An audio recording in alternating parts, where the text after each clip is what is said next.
전 세계 모든 조명에 있어서 자동차 전조등, 배 전조등, 비행체 전조등, 별것들이 많지 않습니까? 이게 조명 방식이 있어서 제가 그 안에 램프가 각각 대중소 틀리게 들어간다 그랬죠. 그래서 그 안에서 램프가 이렇게 조절해서 움직인다고. 제가 여기 이런 카메라도 렌즈가 여러 개가 있어서 각도별로 찍고 큰 것도 있고 작은 것도 이렇게 이것이 움직이는 게 아니라 렌즈가 안에서 움직인다고 각도별로 한다 그랬죠. 이것도 모든 카메라는 다 그래요. 현미경까지도 국내 고성능 어떤 감식 카메라도 마찬가지고요. 영상 감식, 유성 카메라도 다 마찬가지. 전 세계를 수백조 분의 수천조 분의 1 가로 세로 높이로 잘라서 수가 좌표와 숫자로 표시해서 한다고 말씀을 드리겠습니다. 그 중에는 어떤 조명이 하나가 아니라, 그리고 조명이 대중소로 들어갑니다. 대중소로.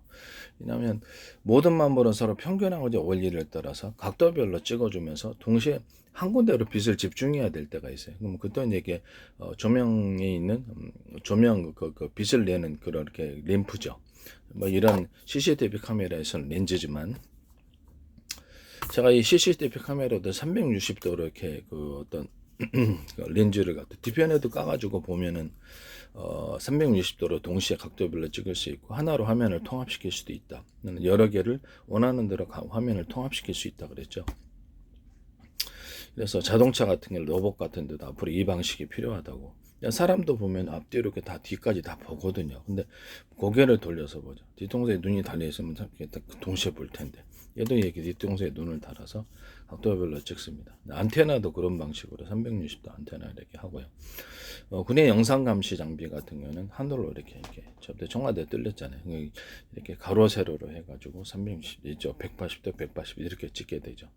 그러면 하늘에 있는 어떤 카메라나 안테나나 다 마찬가지입니다. 하늘에서 이제 밑을 찍을 때는 이렇게 좀 더 이게 360도로 이렇게 찍어야 되겠죠. 그래서 이제 그 카메라나 안테나 구조나 각도별로 이렇게 찍고 전력만 뒷받침이 상관없죠. 각도별로 담당을 갖고 전력을 갖다가 공급을 하면 거기서 이렇게 하나의 화면으로 프로그램으로 통합만 시켜주면 되니까요. 그와 같은 이제 모든 것을 이렇게 카메라나 레이더나 그렇게 하시면 제 기술 구조가 되겠습니다. 그것도 이제 좌표와 숫자 방식으로 표시하고요. 서로 다른 플랫폼이 있다. 비행체다 또는 어떤 자동차다. 다른 플랫폼이 있다. 그럼 각도별로 찍은 것을 서로 다른 지역에 있는 그 화면을 공유하기 위해서 공유 프로그램이 필요하다고 제가 말씀을 드렸죠. 서로 간의 위치 표시, 나 자신의 위치가 택시회사에서 각자의 이제 다른 택시를 운영을 하게 될 때 이런 인터넷을 통한 방식이든 자체 전전파 방식이든지 그 자사 운영 택시를 위치를 갖다가 정확하게 파악할 수 있는 거예요. 그러면 그 움직이는 택시 가운데 그 사람이 이렇게 서로 이게 만나기로 했는데 어디에 서로 위치해 있는지를 정확히 파악할 수 있다면 같은 프로그램을 탑재했을 때 서로 간의 위치까지도 파악할 수 있는 겁니다. 조명도 마찬가지인데요. 그리고 레이저 공격기도 제가 말씀을 드렸듯이 레이저 공격기도 이렇게 좌표와 숫자 방식으로 해가지고 해당 지역 전 세계를 전 지구를 수천조 번에 수백조 번에 가로 세로 높이로 잘라서 1cm나 0.1cm 단위로도 가능하고, 그 다음에 해당되는 지역을 가로 세로 높이로 잘라서 좌표와 숫자를 공유하고, 만약에 레이저 공격기가 동시에 비행체나 지상의 목표물을 공격한다 했을 때 같은 프로그램을 탑재하고 있었을 때 목표물을 공유할 수 있겠죠. 같은 프로그램, 조명도 마찬가지입니다. 조명도 이런 조명이 있다 그러면 여러 개가 조명이 있을 수 있잖아요. 대공 감식망 그러면 같은 지점을 같은 프로그램을 탑재하고 있다면 좌표와 숫자 방식으로 정확하게 비출 수 있겠습니다. 그와 같이 하시면 제 기술 구조가 되겠습니다. 또 어떤 것은 이쪽을 담당하고 이쪽 부분을 담당하고, 어떤 것은 조명이 이제 여러 개가 대공 감시망이 됐든 뭐가 됐든 조명을 할 때 정확하게 비치는 것과 정확하게 비치지 못하는 것의 차이가 돼요. 너 저쪽 나 이쪽 이거 하는 것보다 좌표 몇 번에 이쪽 집을 비춘다라는 거죠. 또는 이런 램프가 각각 있으면 그 램프별로 각도별로 이렇게 딱 정확히 비춰주면은 모든 각도를 커버하거나 저기 램프가 움직이는 거죠. 안에서 렌즈가 이거는 이제 안에서 렌즈가 이렇게 움직인다 그랬죠. 각도별로 그와 같이 하시면 제 기술 구조가 되겠습니다. 그리고 제가 좌표와 숫자 방식은 상하수도에서도 가능한데요. YTN은 어떤 회사가 제 방식을 사실은 멋대로 하셨어요. 그래서 내가 그때도 이거를 좌표화 숫자 방식은 군사적인 용도나 이런 것에 하는 게 아니라 반도체 안에서도 다른 모든 어떤 산업상에서도 다 쓰일 수 있다라고 얘기를 했는데 그걸 하시더라고요. 상하수도 안에 좌표화 숫자로 표시하고 어떤 이렇게 상수도 아닌가요? 네, 거기 안에 그 파손된 부분을 넓이를 이렇게 계산하고 이런 식으로 하시더라고요. 예, 그것도 분명히 제 기술이라는 것을 다시 한번 말씀을 드립니다. 네. 제 페이스북에 국정원, 그 다음에 그 어떤 그 행정안전부, 노동부, 그 다음에 어떤 경찰청, 그 다음에 주한미 대사관, 서울시, 그 다음에 인천시, 각 지방자치단체가 많이 광고를 하셨어요. 한국은행도 하시고, 기타 뭐 다른 데도 많이 하셨어요. 그 다음에 지적재산권협회, 그 다음에 카이스트, 하나 같은데, 하나 천무 수출하셨죠. 천무 광고 하셨습니다. 그래서, 그 다음에 뭐 현대기아차도 지금 자동차 격벽 시스템, 배터리를 격벽 시스템을 해서 외부 충격으로부터 보호하자. 그리고 외부 온도의 변화에 민감한 것을 격벽을 만들어 가지고 보호하자. 원래 제 안은 이렇게 배터리를 물리적으로 여러 개로 이렇게 분리를 해서 하나가 고장이 나더라도 즉시 산소와 전기를 차단시키고 나머지는 살리는 방향으로 이렇게 가는 거였는데 자동차 격벽 시스템하고 사람도 더울 때 냉방, 추울 때 난방하는 것처럼 이게 추울 때 냉난방을 하는. 왜 그럴까요? 겨울철에 출력이 떨어져 가지고 여름처럼 이제 과열돼 가지고 이렇게 배터리가 퍼지거나 또는 그 겨울철에는 전기가 열을 담고 있잖아요. 그래서 외부 온도가 추우니까 열을 에너지를 뺏기게 되고 출력이 저하되는 원인이 되는. 시동 배터리도 그래서 안 걸리거든요. 그래서 그 부분에 제가 어떤 격벽 시스템 시동 배터리조차도 그렇게 얘기를 했었어요.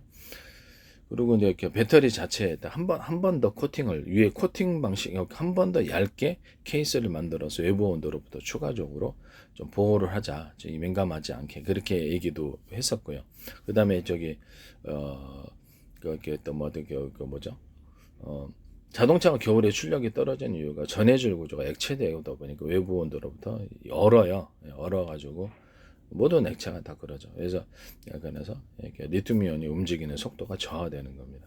그래서 이런 부분을 원인을 알았기 때문에 격벽 시스템이라는 통제등 우리가 방 안에 있잖아요. 추우면 그래서 그 안에서 냉방하는 거고 야외에서 이렇게 방 안에서 냉방 난방을 하는 거고 야외에서 냉방 난방하는 거 딱 터진 노지에서 이게 틀리잖아요. 그래서 이게 격벽 시스템이라는 방을 만들어 놓고 그 안에서 냉난방하는 아이디어를 제가 냈었습니다. 그것도 하시더라고요. 그래서 그다음에 전해질 구조에 있어서 자동차 배터리에 전고체 배터리 개발할 필요 없다고 이렇게 그 전해질을 어떤 통로관을 만들어 갖고 그 안에서 움직이게 하면 외부 충격으로부터도 보호하고 외부의 온도로부터도 상대적으로 낮다. 그래서 전고체 배터리 개발할 필요 없이 전해질 통로를 만들어서 전해질을 그 안에서만 움직이게 하면 속도도 빨라지는 게 리튬이온. 그 다음에 음극재의 흑연 코커스 구조에서부터 알갱이 입자 형태를 대중소 이렇게 만들어 갖고 하면 에너지 밀도가 굉장히 커진다. 약간 큰 입자로는 뼈대 구조를 구성을 하고 나머지로 이렇게 하면 지금보다도 성능이 굉장히 크게 향상될 것이다. 그 다음에 양극재에 있어서도 이제 입자 구조로 갔을 때 대중소 이렇게 갔을 때 역시 동일한 원리를 갖고 이게 가루 형태를 그렇게 만들어서 한다라고 제가 말씀을 드렸어요. 이런 간단한 건전지나 기타 다른 전전지에서도 이산화망간 가루라든지 이런 것들도 대중소 들어가고 이렇게 탄소봉 들어가잖아요. 탄소봉을 이렇게 만들 때부터 가루 형태에서부터 대중소 이렇게 만들면 에너지 밀도가 굉장히 커지고요. 그 다음에 그 탄소봉을 여러 겹으로 만들어 놓으면 그 중에서도 이제 전기가 나가는 방향이 좀 두께로 얘기를 하자면 얇은 두께가 들어가는 거죠. 두께로 얘기해서 대중소라고 합시다. 그러면 그런 얇은 쪽으로 향해서 전기가 나가는 방향이 되겠습니다. 이걸로 그다음에 아연 어떤 금속 부분도 두께를 여러 겹으로 만들고 두께를 대중소 이렇게 나가는 방향을 향해서 전기가 나가는 방향이 얇은 방향이죠. 그래서 이거를 제가 어떤 또 주방 냄비 같은 것들도 또는 어떤 이런 것들도 삼중 바닥이라고 하잖아요. 그래서 바닥 자체를 대중소 두께를 틀리게 해서 어떤 열을 가하는 안에 주방 냄비 안 맨 바깥쪽은 두껍고 중간 이렇게 얇고 이런 구조를 가진다는 거죠. 이런 구조의 이렇게 삼중 바닥에 대해서 말씀을 드렸어요. 코펠조차도 그렇게 들어갈 수 있습니다. 그래서 모든 주방 냄비는 이와 같이 할 수 있다. 이 기술은 제 기술이라는 것을 말씀을 드립니다. 또 그 어떤 자동차 배터리 부분에 있어서도 제가 말씀을 드렸었는데 이런 것들도 그렇죠. 이거 지금 전력에 제한이 있지 않습니까? 이만큼 용량이 작단 말이에요. 그럼 이것도 1000개 모아놓으면 그렇죠. 그거를 강한 전기를 쓸 수 있다. 이런 방식으로 이것도 마찬가지지만 2차 전기도 그렇게 쓸 수 있다. 각각의 어떤 전기선을 다 연결을 해서 언오프 구조를 가지고요. 그중에 전력의 이제 크기라는 게 있지 않습니까? 그래서 10개를 쓸지 20개를 쓸지 언오프 방식으로 결정을 한다는 거죠. 그와 같은 방식으로 이런 건전지를 그냥 꽂아가지고 배터리를 만들 수 있구나. 값싼 2차 전지, 리튬 배터리도 가능해요. 리튬 전지도 가능하고요. 또는 리튬 전지 플러스 2차 전지를 두 개를 같이 복합해 가지고 쓰는 이런 배터리도 간단한 시스템으로 만들 수 있습니다. 일종의 숫자뜨기로 가는 거죠. 그래서 용량에 따라서 숫자뜨기로 가서 어떤 소프트웨어 상으로든 그 배터리를 통제하든 어쨌든 간에 언오프 구조를 가진다는 거죠. 이해가 가시죠? 언오프 구조를 가져서 내 반에서 몇 개를 그 전력의 사용량을 따라서 필요량을 따라서 배터리 7개를 쓸지 30개를 쓸지 100개를 쓸지 이걸 결정을 한다는 거죠. 그러면 이제 전력을 그만큼 많이 동원하거나 적게 동원하거나 조금 동원하거나 이렇게 자유자재로 전력의 양을 통제할 수 있다. 그런 방식으로 이렇게 2차 전지를 만든다. 집안에 제가 어떤 비상 배터리 얘기를 했었죠. 집안에 전력이 나갔을 때 보통 그 회사 같은 데는 인버터 발전기 이렇게 동원해가지고 거기서 이제 꽂아가지고 전력을 생산하면 되죠. 가정에서는 그거 모르는 사람 많아요. 그래서 차라리 이거를 비상 발전기보다는 비상 배터리 개념으로 가서 어떤 두꺼비집이라고 그러죠. 주요하게 집안에 전력을 공급하는 주 공급선 또는 컴퓨터 같은 이런 데도 그것을 꽂아가지고 한정 같은데 전기가 나갔을 때 곱차르게 스위치를 언오프 이 스위치 방식으로 해가지고 전력을 공급할 수 있다. 그러면 하루 이틀 정도 전기 기술자가 오기 전에 하루 이틀 정도는 견딜 수 있게끔 그런 비상 배터리 개념을 얘기했고 용량별로 크기가 다 틀립니다. 이 비상 배터리 개념은 갖고 다닐 수도 휴대용으로도 할 수 있고요. 밖에 나가서 컴퓨터도 그렇게 비상 따로 이렇게 외부 전원 없이 거기에 꽂아가지고 어떤 그 비상 배터리 그걸 가지고 컴퓨터를 데스크탑을 갖고 다니면서 이렇게 할 수. 제가 데스크탑을 소형화시키자 그랬죠. 소형화시키고 발열 문제는 데스크탑의 윗부분에 약간 환풍기 방식의 이런 더운 공기가 이제 이렇게 위로 올라가지 않습니까? 환풍기 방식으로 구멍을 뚫어가지고 바람을 내보내는 이 방식에 대해서 발열 부분 얘기를 했었고요. 그 다음에 약간 이렇게 냉각 방식에 대해서 어떤 그 뭐라 그럴까? 히트파이프 원리를 따라서 금속 부분과 어떤 냉각 물질을 두 개를 결합한 판을 만들자. 아예 금속물 어떤 히트파이프는 동그랗게 안에 있죠. 그래서 그걸 갖다가 뭐 사각으로 만들어도 되고 세모로 만들어도 되는데 그렇죠. 금속 파이프 그 히트파이프 원리를 따라서 금속 플러스 냉매 물질이 뭐가 되대? 금속 냉매 물질 이런 식으로 결합을 해가지고 컴퓨터 안에서도 냉각 시스템으로 들어가거나 아니면 이런 방식은 이렇게 냉장고 같은데 에어컨 같은데도 쓰일 수 있고요. 김치 냉장고나 냉각이 필요한 모든 것에는 이 방식이 쓰일 수 있습니다. 그리고 옥돌 같은 것을 놔가지고 그 데이터 센터 같은데 바닥에 옥돌로 딱 만들면 이렇게 추가로 차가워진다. 그래서 옥돌 같은 것들도 들어가서 좀 냉각을 같이 시켜주는데 컴퓨터도 들어갈 수 있다. 소형 컴퓨터를 이렇게 막 갖고 다니는 소형 컴퓨터를 말씀을 드렸었어요. 그거는 이제 소형화 시키면 되는 거. 뭐 스마트폰도 있고 태블릿 PC도 있고 노트북 컴퓨터도 있기 때문에 데스크탑을 갖고 다니자. 이게 성능에 있어서 앞으로 이게 컴퓨터 성능이 이제 이렇게 뛰어나게 되면 CPU도 지금보다는 업그레이드 될 거예요.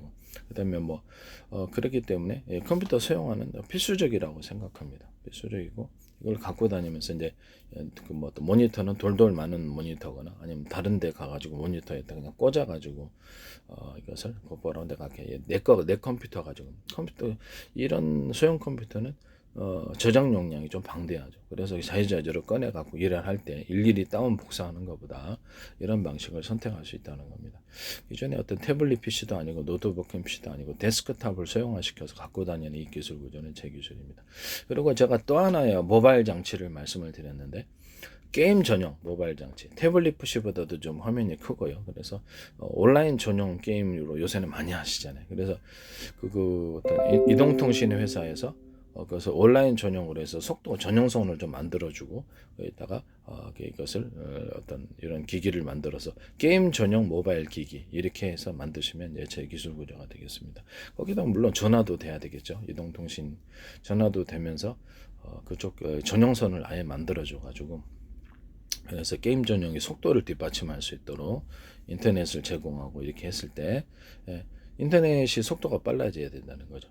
그와 같이 하시면 제 기술 구조가 되겠습니다.